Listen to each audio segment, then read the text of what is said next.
Bonjour et bienvenue à cette table ronde sur la santé mentale, je dirais à l'ère du numérique.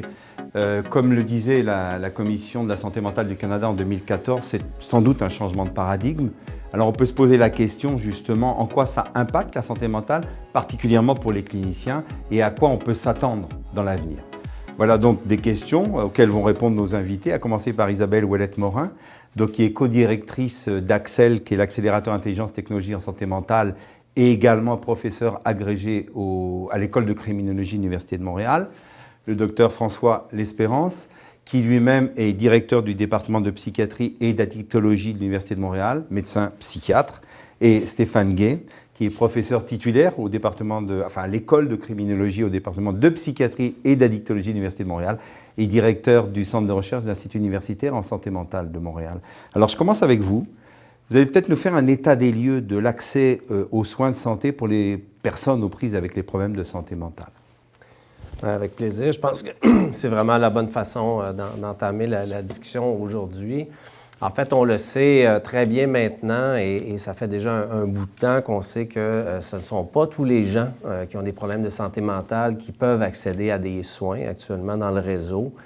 Bien sûr, les problèmes d'accès peuvent être liés, dans le fond, au délai d'attente. Ça peut être aussi à la difficulté de trouver même un médecin de famille pour pouvoir avoir des soins ou des suggestions ou des références. Alors, c'est certain que les technologies numériques peuvent venir pallier ici un besoin important qui peut être difficilement répondu à l'heure actuelle. Très rapidement, on peut voir que, il y a des outils, en fait, d'autogestion numérique qui existent sous forme, par exemple, de sites web. D'ailleurs, au niveau du ministère de la Santé et des Services sociaux, donc, ils hébergent un outil qui s'appelle « Aller mieux à ma façon », qui a été créé par une chercheure d'ici et qui est actuellement accessible, donc, pour les gens, pour faire l'autogestion de leur anxiété et de leur dépression. Une deuxième chose qui est intéressante avec les outils numériques, c'est que la principale raison, autre qu'évidemment les difficultés d'accès liées aux coûts et aux attentes, bien, c'est tout le phénomène de l'autostigmatisation vis-à-vis des propres problèmes que la personne vit. Alors, ces gens-là vont souvent attendre longtemps avant d'aller consulter. Parfois parce qu'ils ne comprennent pas ce qui leur arrive, puis parfois, bien, c'est parce qu'aussi ils ne veulent pas avoir cette image associée à eux. Alors, encore une fois, les technologies numériques peuvent venir jouer un rôle important, c'est-à-dire de se rendre au domicile des gens, les aider, peu importe où ils sont, peu importe l'heure du jour ou de la nuit, et ça dans un contexte de confidentialité et de façon privée. Alors, je pense que c'est quelque chose qui est vraiment un avantage pour ce qui est des technologies du numérique et qui va peut-être les aider justement à faire des premiers pas pour éventuellement, après ça, aller demander de l'aide de façon plus formelle. Alors, Isabelle, vous qui avez travaillé notamment sur développer des applications, ou déjà on en parlera un peu plus tard, mais concrètement, le numérique, comment il se manifeste au jour d'aujourd'hui pour les cliniciens en particulier? Quelles sont les formes? Il y a tout un ensemble d'initiatives, je dirais, isolées, qui ont bien saisi toute l'opportunité, tout l'impact que pourrait avoir l'utilisation des nouvelles technologies pour les soins cliniques, d'autant que pour une utilisation en recherche. Ces initiatives sont isolées et s'appuient en grande partie sur l'expertise de chercheurs et de cliniciens qui participent au développement de ces outils-là. Je dirais ce qu'il manque et ce vers quoi nous devrions tendre à aller, c'est de faire vraiment une initiative et une stratégie beaucoup plus intégrée qui vraiment prend en compte une analyse plus complète des besoins de la population, des besoins de la population qui sont pour certains de ces groupes-là non comblés, peu comblés, comblés d'une façon qui ne correspond pas à leurs besoins et de faire en sorte de déployer tout un ensemble d'outils qui va faire en sorte de prévenir ou de réduire les problèmes de santé mentale, le cas échéant. Donc, on va parler aux cliniciens, Dr L'Espérance. Vous, dans votre milieu, vous-même ou dans votre milieu, comment s'est perçue l'arrivée de ces nouvelles technologies du numérique? Comme un grand potentiel, mais une méconnaissance, en fait, des possibilités qu'amène ce potentiel par rapport à améliorer à la fois le diagnostic des patients ou l'accès au diagnostic ou accélérer l'obtention d'un diagnostic. Évidemment, les psychiatres travaillent avec d'autres professionnels de la santé en santé mentale pour améliorer la condition des gens. Donc, il y a la question du diagnostic qui mérite beaucoup de travail puis qui a beaucoup de potentiel pour ce qui est du numérique. Et évidemment, il y a aussi toute la question de l'utilisation de nos traitements et développer des nouveaux traitements. Donc, si on améliore notre diagnostic, le suivi des patients par une meilleure information de ce qu'il ressent, de ce qu'il fait, de ce qu'il vit, probablement qu'on va avoir une meilleure information sur ce qui lui arrive, donc le diagnostic clinique, puis éventuellement, comment on peut ajuster nos traitements en fonction de l'évolution, puis donc donner accès à des traitements qui actuellement sont difficilement accessibles, et on a fait référence, donc des thérapies qui pourraient être plus facilement accessibles en utilisant le numérique. Ça peut passer de l'auto-soin à des thérapies plus spécifiques par des outils numériques. Donc, le numérique a beaucoup de potentiel parce qu'il y a beaucoup d'informations en jeu et il y a beaucoup de place à s'assurer que cette information-là devient est de valeur, elle est pertinente, elle est bien utilisée par des cliniciens au service du patient. Est-ce que c'est quelque chose que vous préconisez, vous, au sein de vos équipes, vous en parlez, enfin, faites en sorte qu'on adopte un petit peu une attitude positive à l'égard des nouvelles technologies? Bien, du moins, on travaille beaucoup, en tout cas comme département universitaire, à s'assurer qu'on va soutenir les développements et la formation de chercheurs autour de ces enjeux-là parce qu'on pense qu'il y a un énorme potentiel. On va vouloir s'assurer que nos étudiants sont formés pour les utiliser. Et on va aussi participer, évidemment, aux efforts de formation continue auprès des gens en exercice encore là, comme on l'a fait récemment avec la Revue Santé mentale au Québec, de s'assurer qu'il y a une diffusion d'informations concernant le potentiel et l'utilisation des technologies d'information et des nouvelles technologies en santé mentale. Isabelle, au moment où on se parle, est-ce qu'on peut considérer que toutes les applications ont été développées et validées, je dirais, comme il se doit, un peu comme pour toute nouvelle thérapie ou nouvelle mise en route de nouvelles thérapies? Malheureusement, je dirais que c'est l'exception plutôt que la règle. Sur toutes les applications qui sont disponibles dans les magasins d'applications, je dirais qu'il y a moins de... En étant optimiste, 5 % des applications mobiles disponibles pour le grand public qui ont fait l'objet de recherches empiriques avec un devis méthodologique suffisant, qui s'appuient sur des modèles conceptuels liés à l'intervention qui ont fait leurs preuves par le passé, si ce n'est qu'avec d'autres plateformes, et pour lesquels... il y a vraiment un examen soutenu de d'autres critères qui sont liés potentiellement à l'efficacité ou au fait que ces applications peuvent être éventuellement appropriées par les utilisateurs, comme des éléments liés à la sécurité notamment, ou la sécurité des données, par exemple, et des éléments liés à la capacité de ces technologies à maintenir un engagement suffisant pour qu'ils soient utilisés suffisamment longtemps pour qu'ils aient les impacts attendus. Reste maintenant à s'assurer que ces applications-là n'aient pas seulement une ambition de recherche et de montrer qu'elle est potentiellement efficace, mais d'aller beaucoup plus loin et de s'assurer qu'elle soit disponible et connue du grand public. Aller plus loin, ça veut dire quoi, Stéphane Gay? Comment on peut aller plus loin? Comment on peut faire mieux? Comment on peut interpeller les cliniciens? Bien, il y a plusieurs façons. En fait, c'est surtout de leur faire voir aussi qu'est-ce que ces technologies numériques-là peuvent faire en complément à ce qu'ils font habituel. Et ça, c'est vraiment l'autre angle, en fait, qui est important et qui est une innovation avec les technologies numériques, c'est-à-dire qu'on peut amener des compléments aux approches traditionnelles, à la fois de pharmacothérapie, comme le disait François tantôt, mais aussi au niveau de la psychothérapie. Il y a bien des choses qu'on peut faire avec les technologies numériques qu'on ne peut pas faire sans les technologies numériques. Ne serait-ce que d'exposer quelqu'un, par exemple, à certains environnements, à l'aide d'environnements de réalité virtuelle. Pensons à un vétéran de la guerre qu'on peut réexposer dans le cadre de sa thérapie à une scène en Afghanistan. On ne pourrait pas faire ça sans la réalité virtuelle.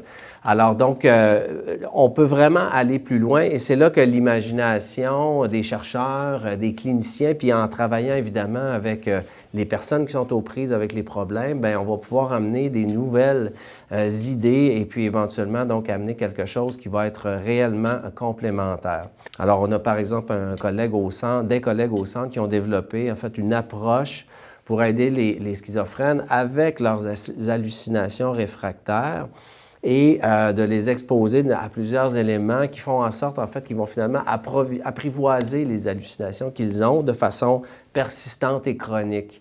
Alors, sans la réalité virtuelle, ça n'aurait été pas possible et cet élément-là, ce changement-là que ça génère chez ces patients-là, bien, fait en sorte, en fait, qu'ils sont plus fonctionnels, qu'ils ont une meilleure qualité de vie, puis finalement, qui peut-être, justement, vont avoir un maintien, en fait, des gains thérapeutiques à plus long terme, parce que c'était un facteur de rechute, les hallucinations aussi. On parle concrètement, donc, François L'Espérance, notamment, à titre d'exemple, le phénotypage digital. Il faudrait peut-être expliquer brièvement ce que c'est. Et vous, quel intérêt vous y voyez? Qu'est-ce que ça peut permettre d'apporter aux cliniciens que vous êtes?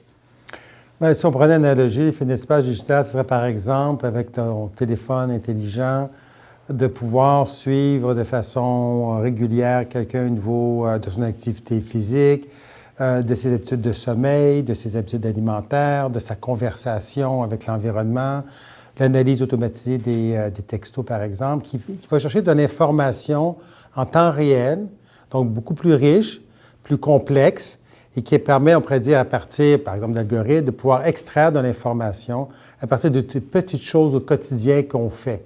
On pourrait évidemment imaginer qu'on a des lunettes qui analysent l'image qu'on voit, et donc l'analyse des comportements des personnes avec lesquelles on interagisse. Cette information-là sur ce qu'on appelle, là, ça rentre dans le phénotypage de l'environnement social, qui est un grand déterminant de santé mentale, évidemment, les interactions qu'on a avec autrui, qui va, encore là, par ces outils, enrichir notre compréhension de ce qui se passe. Et de là, donc, améliorer ce qu'on va probablement trouver à faire avec tout ça.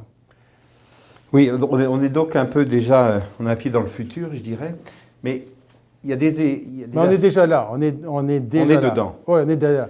Ben, on est dedans parce qu'on est dedans, puis on est déjà habitué au quotidien par ces outils-là, sauf qu'ils ne sont pas vraiment encore appliqués au domaine de la santé. Mais au quotidien, on se fait guider lorsqu'on Google sur Internet vers certains sites.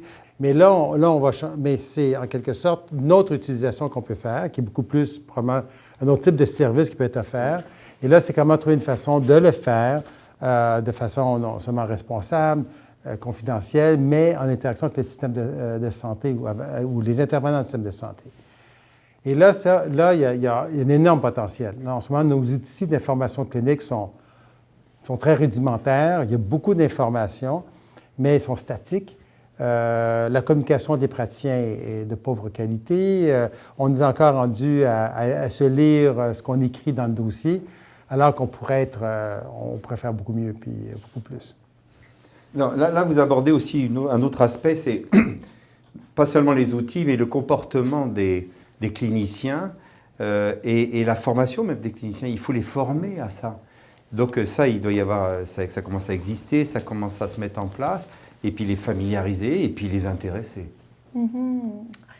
Comme tout changement de paradigme, je dirais que les choses évoluent rapidement et lentement en même temps, où cet intérêt-là qui est présent en regard de ces nouveaux outils qui font en sorte que chercheurs, cliniciens, patients, membres de la communauté de pratique en général et la population générale, on se sent investi, on a le goût de découvrir, on a le goût de faire les choses autrement, de façon complémentaire à ce qui existe déjà. Donc, je pense qu'on est rendu dans ce processus de réflexion-là.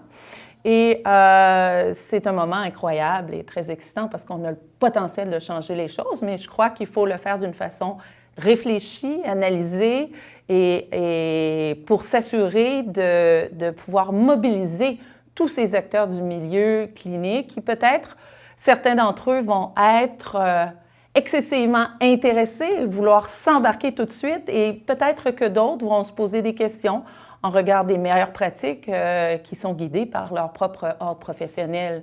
Donc, toute cette réflexion-là mérite d'être faite Dans ce contexte-là et d'une façon plus précise, le Centre Axel, par le biais de l'expertise liée à tous les chercheurs qui s'investissent dans le développement des nouvelles technologies, participe, par exemple, à un cours que nous offrons aux résidents en psychiatrie de l'Université de Montréal, résidents en 3e année, et là où on aborde toute une série de thématiques relatives à ces nouvelles technologies, incluant comment choisir certaines d'entre elles parmi l'offre parfois effarante, gigantesque, qui sont disponibles dans les magasins d'applications, par exemple. Oui, alors, Stéphane, justement, un petit peu pour conclure, j'ai l'impression qu'on n'a plus tellement le choix. Comme dans la société en général, le numérique est là pour rester. Là où ça m'inquiète un peu plus, c'était le propos du Dr Espérance, c'est de dire, bon, c'est comme les applications, la navigation, on est mené, etc. Est-ce que justement, face à tout ce qui est possible, il va falloir être prudent, il va falloir faire attention, on ne peut pas se jeter comme ça, surtout le fait que ce soit la santé mentale. Absolument. Puis les meilleurs gardiens, en fait, ça va être les cliniciens, justement, eux-mêmes, qui sont très préoccupés, évidemment, à protéger leur clientèle, leur patientèle. Et puis, et les ordres professionnels aussi qui sont là pour protéger aussi le public. Par contre, c'est incontournable. On le voit, la pénurie croissante de professionnels de la santé, tout domaine confondu, mais ça exclut pas la santé mentale, certainement pas. Les problèmes grandissants, la pandémie a amené vraiment a fait croître l'intensité de la détresse dans la population. Puis, je pense que ça a amené aussi une certaine, je dirais, validation de ça. Et il y en a donc qui se permettent davantage peut-être de voir et d'exprimer, en fait, qui vivent de la détresse. Donc, le besoin, la demande augmente alors que l'offre est en train de diminuer de toutes parts, partout dans le réseau. Donc, c'est un incontournable. Si on veut répondre aux besoins de la population, il faut pouvoir avoir accès donc à des outils, bien sûr numériques en fait, qui vont permettre justement d'élargir notre capacité de réponse à ces besoins-là.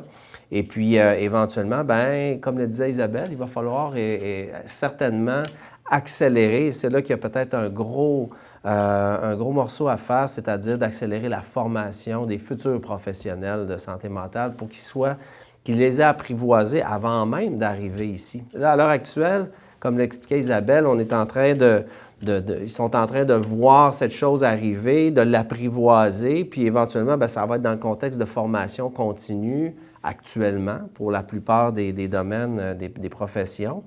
Mais bon, on a brisé la glace en psychiatrie, on est très heureux. La réponse est super bonne.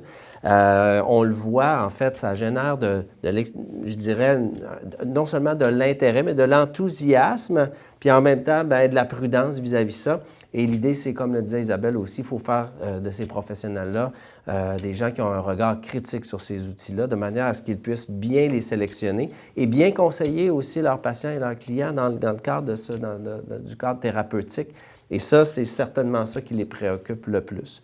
Donc, en termes d'obstacles et de défis à l'implantation, je pense qu'il faut vraiment les former de plus en plus en amont. Elles sont là. Puis de toute façon, par la force des choses, les patients et les clients vont arriver eux-mêmes avec des « Est-ce que vous connaissez cet outil-là? Avez-vous déjà essayé? Me recommandez-vous ce site web-là? » etc. Alors, par la force des choses, tout ça va arriver, là, et puis donc, c'est pas un choix, en fait. Il faut absolument aller dans cette direction-là.